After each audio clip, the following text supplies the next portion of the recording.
Does the Alfa Romeo Mito have what it takes, or is it just another Alfa that in time you'll hate to love all the way to the bank? Let's find out.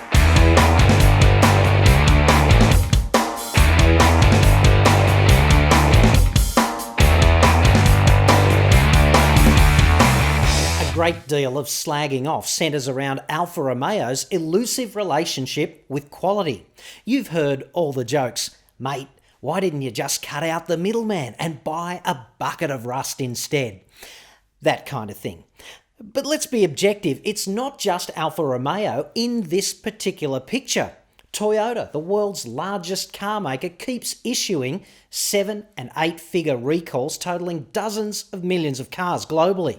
General Motors is getting fined $7,000 a day for obfuscating around the deaths of more than a dozen people and sweeping it under the rug for 10 years, just like Ford did with the infamous Pinto Memo in the 1970s. The Holden Cruise is frankly barking all over the world. And Volkswagen, please, what a disgrace. Honestly, Volkswagen could run a car company properly if it wasn't for all you customers gumming up the works. That's how they think. Too many glass houses in the automotive industry for anyone to start chucking rocks on the issue of quality. The Mito could not possibly be built any worse. Gorgeous, Italian, breathtaking. You know she's going to break your heart, right? But hey, you don't care. It's the same old story, really. Alfa Romeo just keeps telling it with wheels and an engine. When Alfa Romeo launched the Mito here in 2009, the range topped out at $37,490 plus on-road costs. That was for the Mito Sport. Call it about $42,000 drive away. A lot happened since then. Chrysler went bankrupt in the global financial crisis and became a Fiat property. And both brands have been in a state of generally upward flux since then. Prices were slashed too, opening the Mito up to a new range of potential buyers. Today, the range-topping Mito Distinctive Series 2 is about $32,000 drive away. A cool saving of more than $9,500 compared with the 2009 model. That's about 25% cheaper. When you factor in style per dollar, very few cars even come close. And despite its underlying elegance, this is the kind of car a man could own without feeling like you have to exfoliate every day and subscribe to the Jimmy Choo shoe catalogue. Not that there's anything wrong with that. The Mito is more distinctive than the Polo, and it's made in Italy, whereas the Polo comes from South Africa. And the Mito is less mundane than the 3,000 flavours of Mini currently on sale. And it's worth remembering Mini was recently assessed as the least reliable brand in the J.D. Power 2014 US Vehicle Dependability Study. Every way you look at it, the Mito says, take me, as in, take me for a drive, and when we get back, take me again. And it's the same inside. There are some brilliant touches in here. This is a very tactile interior. It's got a great steering wheel and a fantastic instrument cluster. That gets even better at night when the red lights do their thing.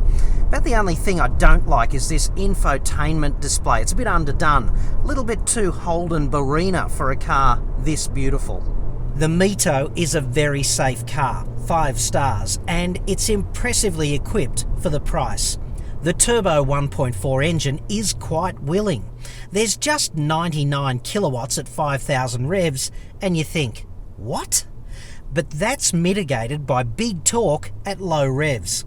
206 newton meters from just 1,750 RPM thanks to the turbo. In other words, there's impressive low RPM power delivery, and the car itself is a lightweight, under 1,200 kilograms, so there's not much mass to move around. Wouldn't it be nice if a sweet transmission was slotted in between the flywheel and the road?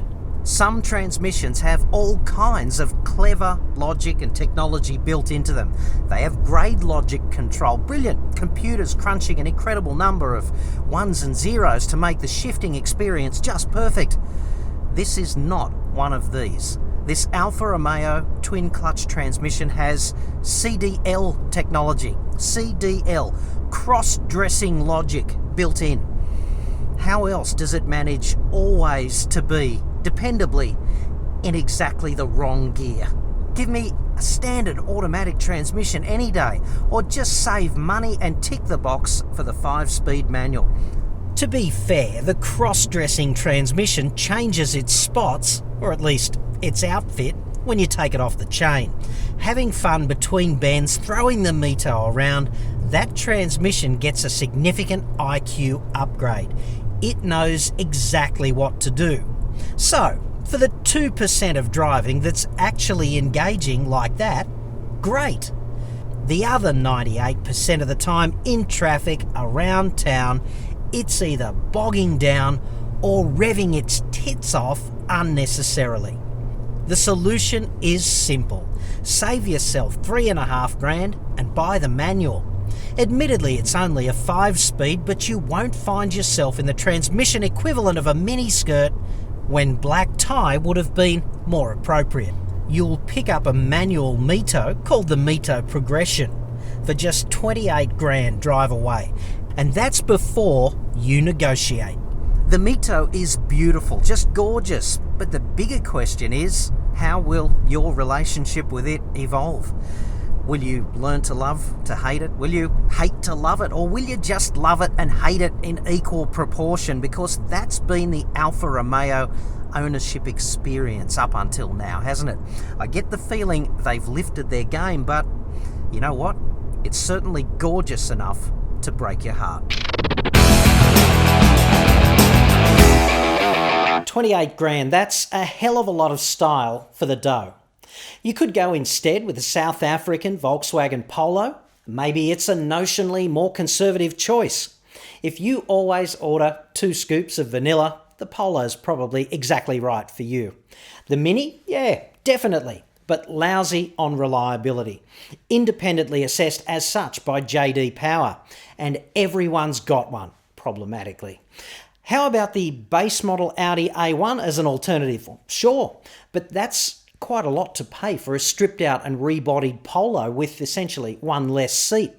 The Audi A1 is a $26,000 car with more than $26,000 in available options.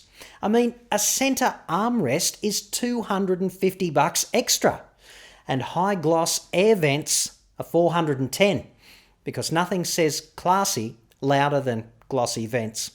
I think you'd agree.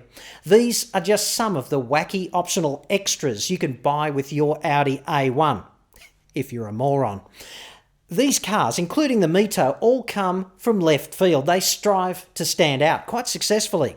The Mito fits right in on standout factor. It might even be the pick of the bunch. You know, if quality and reliability were a joke, here's the punchline. Alfa Romeo hasn't actually issued a product safety recall in Australia since 2010. None of these other notional competitors can say that, at least not with a straight face.